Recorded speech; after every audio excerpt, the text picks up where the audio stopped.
If you're a Pittsburgh baseball fan, then this is the podcast for you. Make your way down, grab a beverage, and get ready to talk Pirates with myself, Craig Toth, and Scott Jackson, two of the biggest fans you'll ever meet. This is Bucs in the Basement. Now I see the changes in this town. They change, they say one thing, but then the next day it's different. They change, but they don't know what they want. All they do is change. Going left, going right, travel day, travel night. That's where we'll go.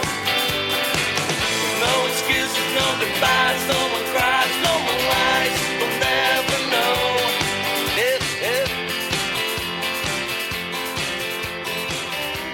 It's the dark days of the offseason.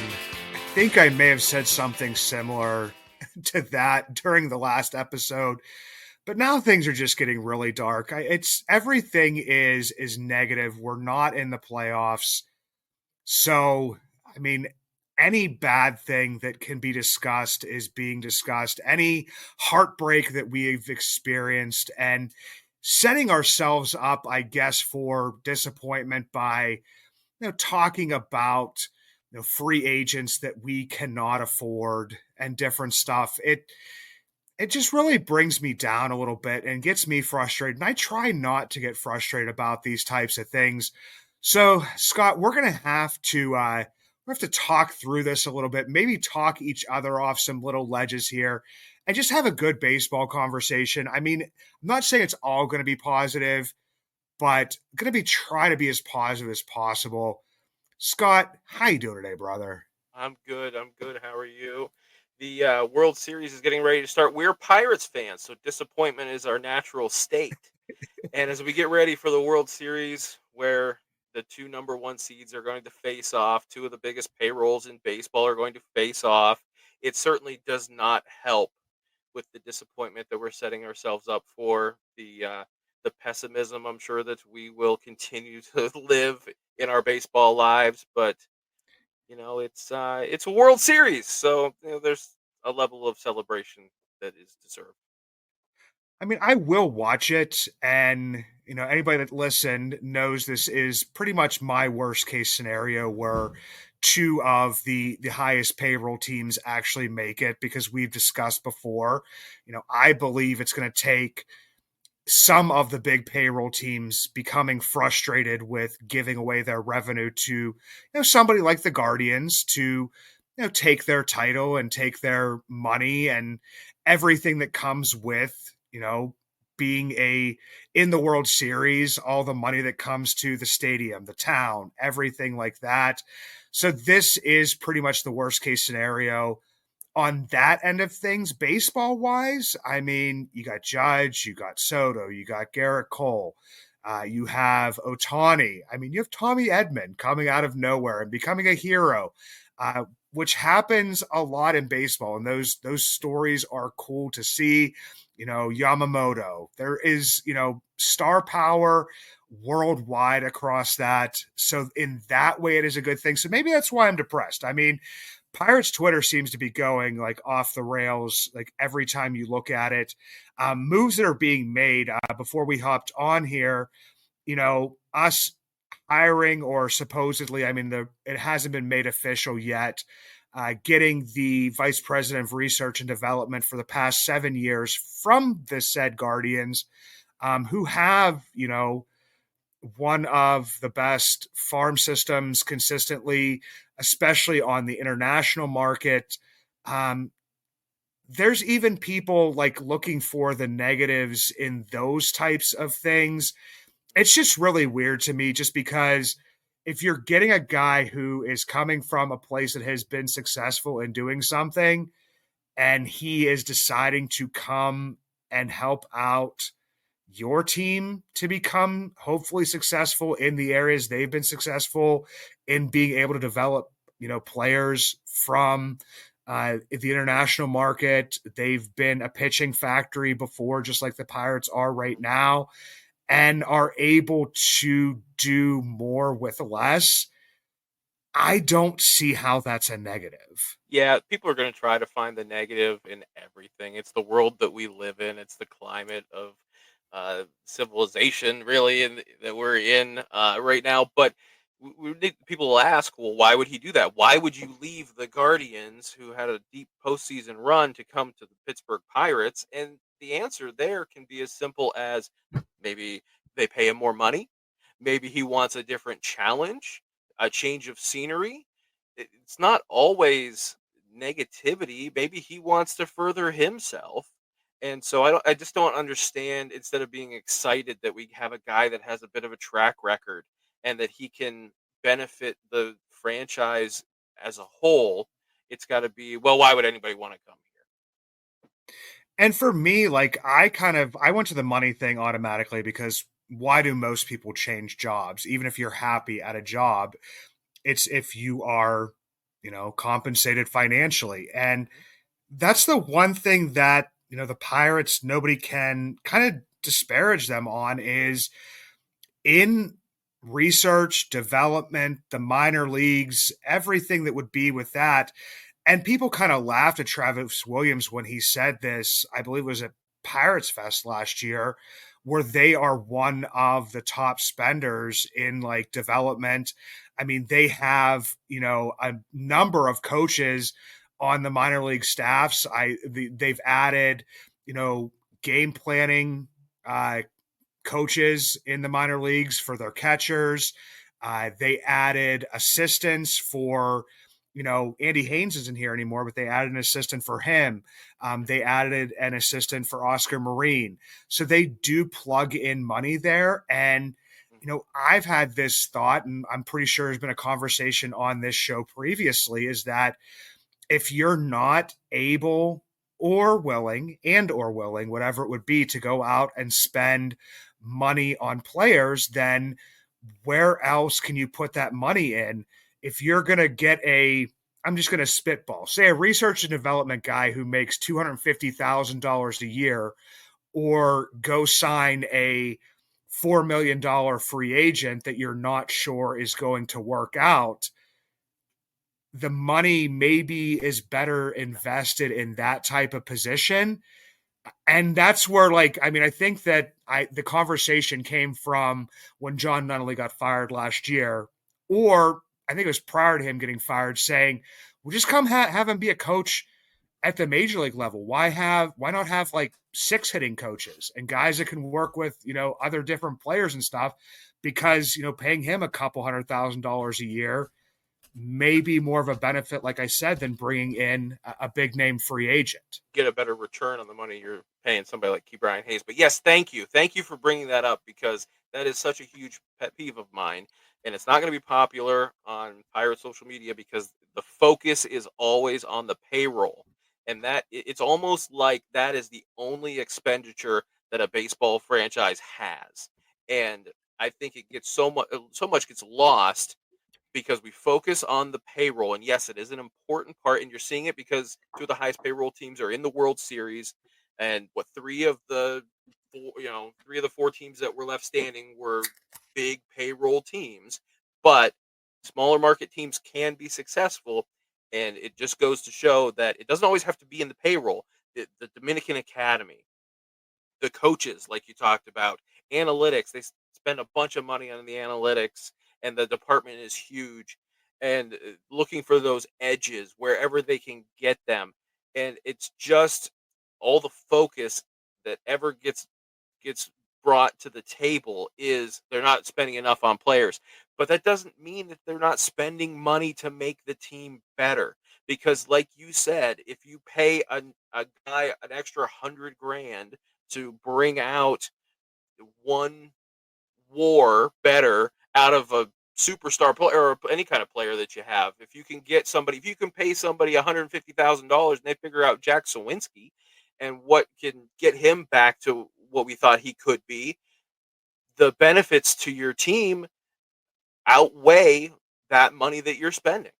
You just have to spend smarter. Yeah, and that's what we were. I mean, I'll tell everybody. We'll pull back the curtain a little bit, as we pretty much had almost a full episode, kind of before we jumped on here. Not a full episode, but pretty close to it. Yeah, yeah. Of spending that money smart. And a lot of the times, with the conversations that are going on around Pirates Twitter right now, you have, people throwing out who they would want, to get as a free agent and what they would be willing to spend on that free agent. And to me, like, some of those conversations are kind of fun because, I mean, as baseball fans, there are players that we would want to come to our team, ones that we think, would be able to fill a hole, fill a gap wherever it may be. But then, I mean, we're almost assuming that that player will then come in and perform up to the expectation that we set for them. An example, that I give is if you had a player that was producing between 2 and 3 WAR for 3 seasons in a row, and you bring him in at $15 million a year, and you bring him in at $75 million. So you've got this player and you're expecting, what are you expecting from him? Well, the past 2 or 3 seasons, he's put up, 2 to 3 WAR. So I would be looking at 2 to 3 WAR from that player.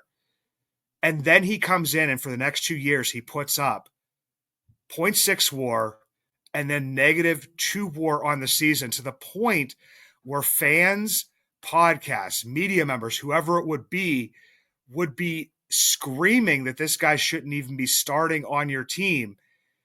And that player is Andrew Benintendi.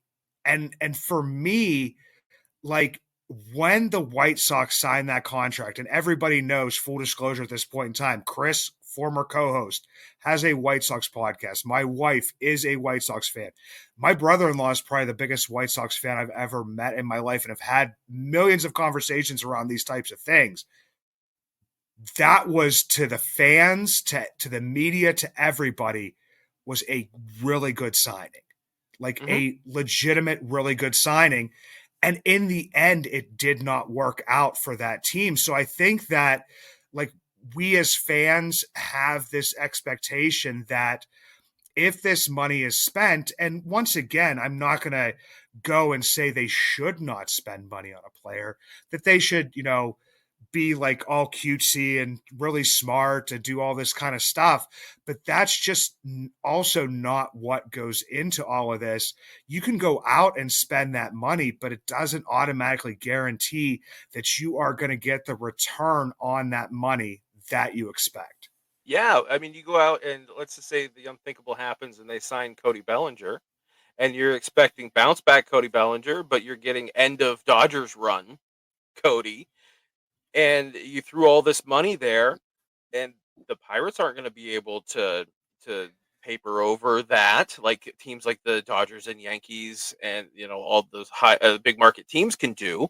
They can eat their mistakes.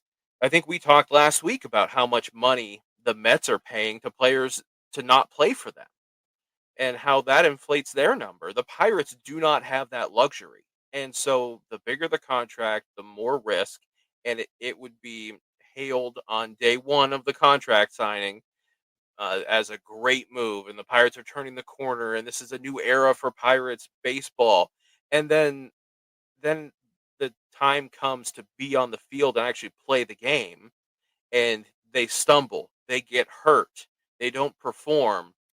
And where are you at there? You've set your franchise and your rebuild back a couple of years. Yeah, and I think that I brought up to you, I mean, just another example of this was, I mean, last offseason, there were people absolutely, and I always use this reference because it makes me laugh about Neil Huntington, and people were saying people were beating the table for certain players that didn't end up performing well, where there were fans and podcast writers, whoever it may be, out there beating the table for the Pirates to sign a specific first baseman who ended up signing for what turns out to be, it would be a 1-year contract worth $16 million if he would opt out as a player, or it could work its way up to being 3 years for, I believe, around $48 million. And that's Rhys Hoskins.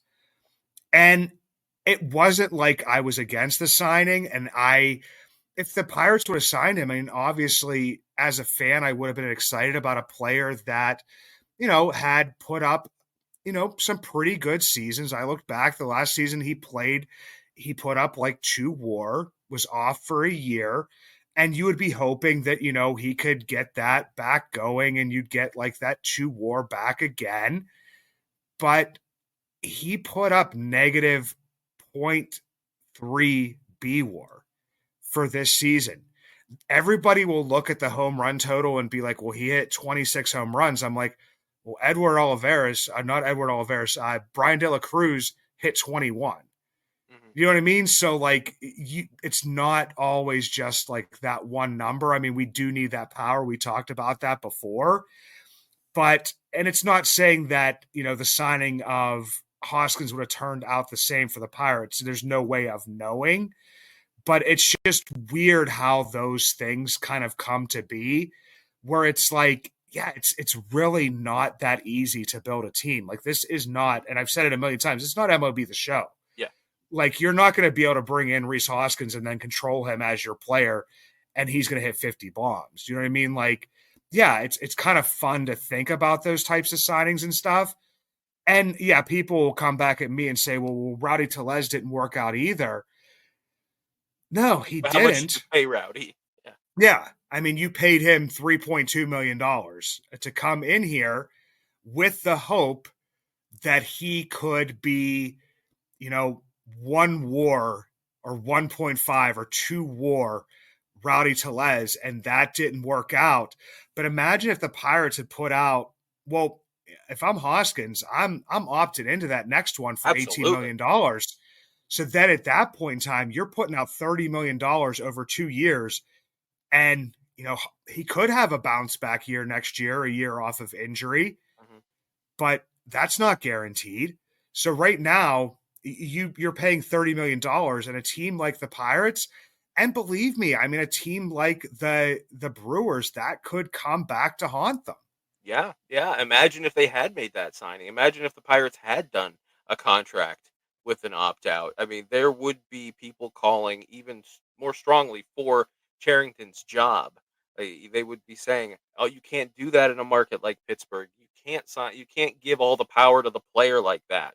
And like you're saying, I mean, it's fun to armchair quarterback these things, but how many people were so angry that the Brewers got Gary Sanchez and the Pirates quote unquote settled for Yasmani Grandal?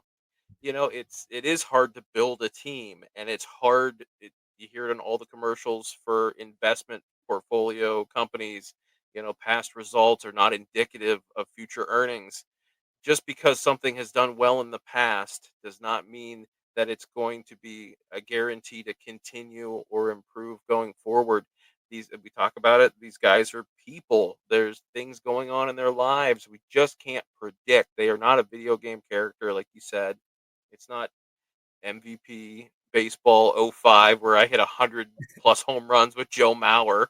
It's just not reality, and they're not infallible on the field. And yeah, building teams and the money part of it, you just don't know. And that's why it is so smart for people and the organizations and the Pirates circumstances to go for these players that do not present as high of a risk.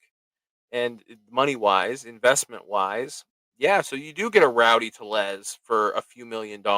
And in the grand scheme of things, if he doesn't perform, oh well, we tried. We looked at some analytics that said that he could perform, and he just didn't do it on the field. They have to take those chances, and I'm sure that when we look at the available free agents for this offseason, that they're not going to go and get obviously a Soto or probably not even like a Goldschmidt or an Alonso, guys like that. Um, they're gonna be more in that middle ground, just hoping for a bargain, and that's why you continue to get players in 1 year contracts, show me contracts. It's just too big of a risk for them to sign a potential big name player for long term and risk that much. I mean, Nutting is a newspaper guy. I'm sure he's not doing big wheeling and dealing stuff in the newspaper business right now. He's just risk averse. Yeah, and this all kind of like took me back to the conversation I had with David Sampson. For anybody that hasn't, go back and listen to that. Where Absolutely. I was kind of like, in some ways, like praising what the Royals had done. To a degree, I always believe that you know the way that Bobby Witt Jr., the way that Vinny Pasquantino, the way that Sal Perez, his career came rejuvenated, had a lot to do with it as well. But it was the signings of Lugo and Waka, which I mean was what ended up in some ways helping them get to that point. Well, they signed two guys, didn't give them a ton of money. I mean, I know with Lugo they gave a little bit of length on that deal, but basically those guys came out and balled out and had career years. I mean, they had years where they performed, especially with Waka, a little bit old, like he hadn't performed in like 4 or 5 years. They came out and had career years. And that's why those signings look so good. Hmm. Now, it's not poo pooing, either of those players or poo pooing the Royals for what they did. It's just realizing with these, smaller revenue, smaller spending teams like the lower payrolls, that you have to hit on these types of players and you have to basically hope for them to perform like they've never performed before or revert back to how they performed 3 to 4 years ago for them to be able to be successful at times. Just like, I mean, I know that as Pirates fans, we always go back to the last time the team was successful, and we go back to, and we want them to like kind of run that playbook back again. We want them to go out and get their AJ Burnett, to make the Marlon Byrd trade, towards the end of the season. We want, that magic again. I want that magic again. And everybody says, and I think I was on a podcast, I would, I listened to way too much, and the way my brain works, I can't remember exactly which one I heard it on. It's like, like how well Russell Martin performed. And I just gonna be a little bit cheating because I asked you this question beforehand because it was on my mind. But looking back on it, Russell Martin, Baseball Reference War, 2014 was a 4.7 WAR player. He was a 5.1 in 2025. And I asked you, and I could see the shock in your eyes when I asked, and I told you the answer, what he was in the 3 previous years for the Yankees. And it was around a 2 WAR player. And the year before we got him, he was a 1.8 WAR player. So, yes, in the end, that signing looks amazing. 2 years, $22 million. But at the time, you're giving him $6 million and hoping that he produces that 2 WAR season. And if he produces like he did, it's a whole new ball game and it's a whole new team. And we saw what happened in 14 and 15. And it was based upon this signing that was actually a fairly low risk signing. And Russell Martin played out his mind and played better than he ever had in his career before and better than he ever did after that, because I'm pretty sure the Blue Jays signed him to a pretty big deal, Yeah. got a pretty okay season out of him the next year. And then after that, I mean, he's pretty much playing his way out of baseball. Yeah. Yeah. You got to win on those and you got to have guys that string together. You can't go 0 for 3 with Michael Taylor, Edward Olivares, and Rowdy Tellez. Think about if even one of those guys plays to their career best. What a different season it is entirely. So that's what they are paying these analytic department players for, and their new VP. Once that's reported and everything, that's where he's going to make his money. I think the Athletic did an article about trade candidates for different teams and landing spots, and one of the people that they brought up as a potential fit in Pittsburgh would be Spencer Torkelson. And so if we go and the change of scenery helps him and he becomes the guy that they've talked about him potentially being, and oh wow, geniuses. You go from zero to hero real quick, and it's easy enough to do in reverse, hero to zero, if a guy stumbles and doesn't adjust well, especially when you're paying these guys 1 year deals.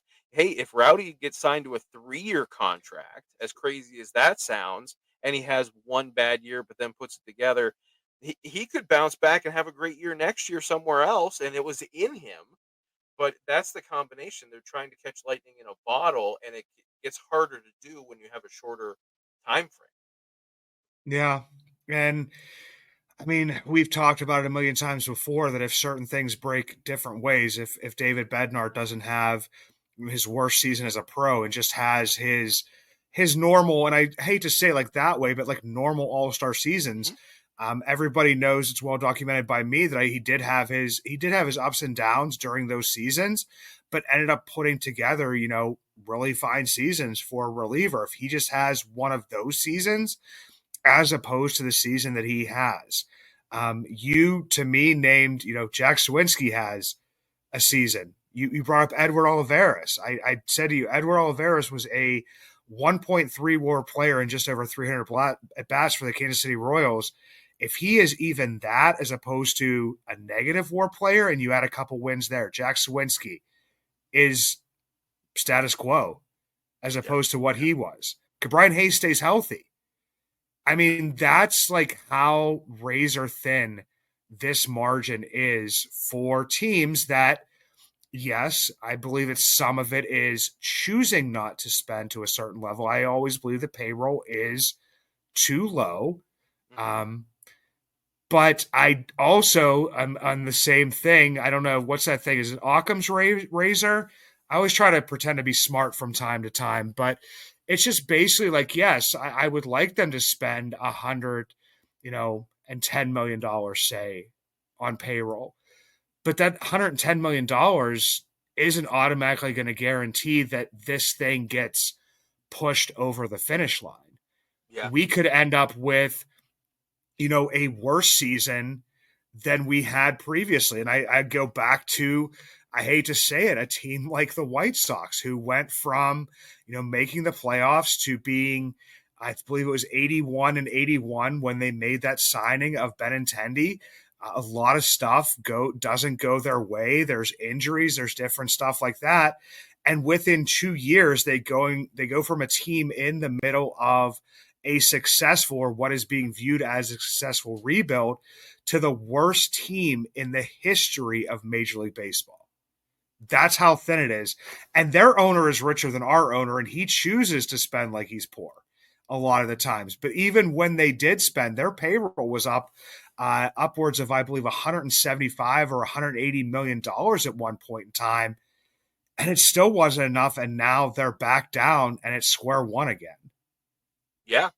And then you see teams like the Tigers that, when you actually look at what they're paying guys that are actually on the field and how much those guys are making, I just don't like Javi Baez.